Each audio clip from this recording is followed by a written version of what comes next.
सुबह सुबह पूरे शहर में एक ही ठेले की खुशबू फैल रही थी। ठेले पर बड़े बड़े अक्षरों में लिखा था, रमेश के स्पेशल पाव भाजी। रमेश, जो कि 34 साल का व्यक्ति था, वह गांव में पाव भाजी का काम शुरू करता है। वह लोगों से बहुत ज़ोर ज़ोर से आवाज़ में बोल रहा था, आ जाइए, ऐसी पाव भाजी पूरे शहर में कहीं नहीं मिलेगी। मक्खन इतना कि डॉक्टर भी देखकर छुट्टी पर चला जाए। आ जाइए, एक बार आइए, बार बार खाइए और इसका स्वाद कभी नहीं भूल पाओगे। एकदम शुद्ध और स्वादिष्ट। पास में खड़ा हेल्पर छोटू नाम का व्यक्ति हंसते हुए उससे बोला, मालिक, डॉक्टर छुट्टी पर नहीं जाएगा, अस्पताल की नई शाखा खोल देगा और उसके बाहर बड़ा सा बोर्ड लग जाएगा, रमेश पाव भाजी स्पेशल मरीजों का हार्दिक स्वागत है। मरीज लाइन लगाकर कहेंगे, डॉक्टर साहब, हमने सिर्फ एक प्लेट पाव भाजी ही खाई थी, लेकिन अब पेट ढोल की तरह बज रहा है। डॉक्टर भी सिर पकड़कर बोलेगा, भाई, दवा बाद में दूंगा, पहले मुझे उस पाव भाजी वाले का पता बताओ। लगता है वो अकेले ही पूरे शहर का अस्पताल का बिजनेस बढ़ाने निकला है। रमेश जोर से हंसते हुए बोला, अरे चुप करो मूर्ख। ग्राहक हंसेंगे तो खाएंगे, खाएंगे तो पैसे देंगे, पैसे देंगे तो मेरी जेब भरेगी, मेरी जेब भरेगी तो नया ठेला खरीदूंगा, और मैं ठेला खरीदूंगा जब मेरा सारा काम अच्छा होगा तो तेरी सैलरी यानी पगार भी तो बढ़ा दूंगा। इसीलिए याद रख छोटू, पहले ग्राहक के चेहरे पर मुस्कान लाओ, फिर उसके हाथ से ताजे ताजे नोट निकलवाओ, जिससे तुम्हारा भी मुनाफा और मेरा भी।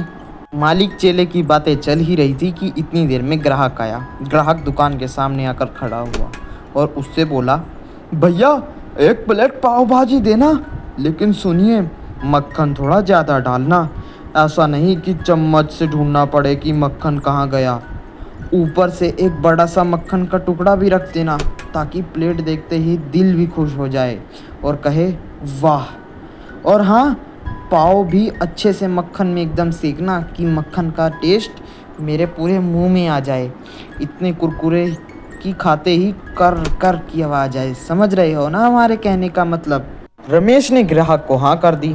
अब रमेश ने चुपके से छोटू को कहा, देख, ऊपर से मक्खन का छोटा सा टुकड़ा रख दे निकाल कर, ज़्यादा बड़ा मत रखना।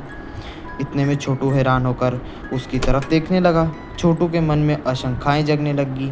इतने में मालिक ने फिर से कहा, ऐसे ग्राहकों का हम वजह से ही फ़ायदा उठा सकते हैं, और इन ग्राहक ना आए तो हमारी दुकान ही नहीं चलेगा, और ग्राहक सिर्फ ऊपर देखकर खुश हो जाएगा, नीचे कौन गिनता है। तभी छोटू हैरान होकर बोला, अरे मालिक, इससे तो हमारा ये ग्राहक नाराज़ नहीं हो जाएगा, और वो अगर पाव खाए बिना ही चला गया तो हमारा कितना बड़ा नुकसान होगा। रमेश मुस्कुराकर बोला, अरे बुद्धू, व्यापार दिमाग से चलता है, ईमानदारी से नहीं चलता। ईमानदारी ही अगर बरकरार रखी तो तेरी सैलरी जितनी है उतनी ही रह जाएगी, और मेरा ये ठेला कभी होटल में परिवर्तित नहीं हो पाएगा। इसीलिए बात को समझ, छोटा सा टुकड़ा रख दे, और नीचे तो वह वैसे भी नहीं देखेगा, और खाकर यहाँ से पैसे देकर चला जाएगा। खैर, रमेश अपने मन मुताबिक पाव भाजी बनाता है और उसको देता है।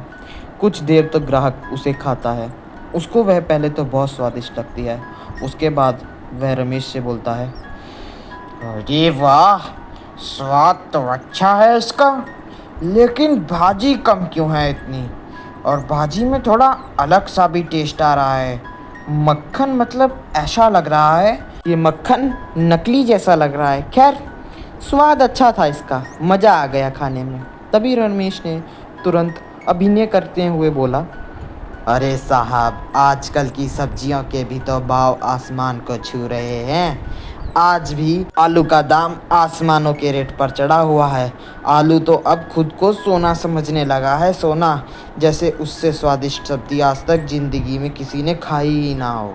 पास बैठा बुजुर्ग हंस पड़ा, बेटा, आलू सोना नहीं बना, लेकिन तू जरूर लोगों का मूर्ख बना रहा है। मुझे तेरा पक्का विश्वास है, कुछ ना कुछ तो तू घोटाला कर रहा है। इतनी सस्ती पाव भाजी जो बेच रहा है तू, कोई ना कोई तो होगा।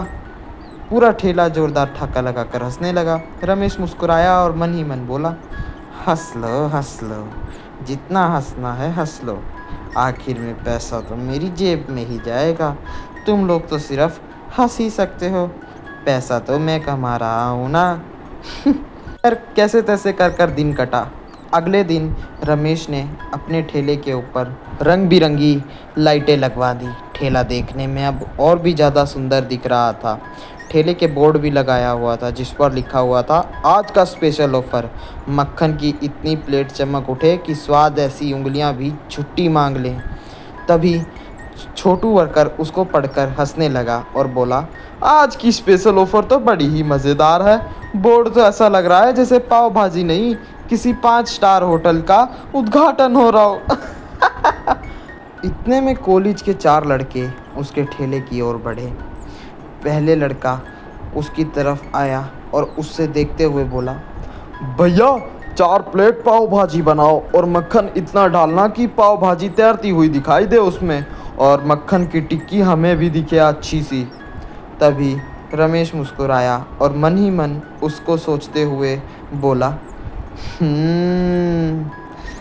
बस यही तो मेरा पसंदीदा ग्राहक है, जितनी बड़ी मांग उतना बड़ा बिल, जितना बड़ा बिल उतना बड़ा मुनाफा। रमेश ने उसको वही वाली तरकीब लगाई और अपने पुराने वाले तरकीब से उस पाव भाजी में नकली मक्खन डालकर उन्हें बना कर दिया। छोटू ने उसको टोका भी, मत कीजिए मालिक, 4 जवान लड़के हैं, अगर इन्हें पता लग गया तो हमारे गांव में पूरी बेइज्जती हो जाएगी। लेकिन क्या करें, रमेश के मन में तो लालच चढ़ा हुआ था। उसने कहा, अरे मूर्ख, तुम चुप रहो, तुम्हें कुछ नहीं आता व्यापार करना। सो गाइस, आपको क्या लगता है, क्या रमेश अपनी पाव भाजी ऐसी बेच बेच कर अमीर बन जाएगा? ये जानने के लिए आपको वीडियो का पार्ट 2 देखना पड़ेगा।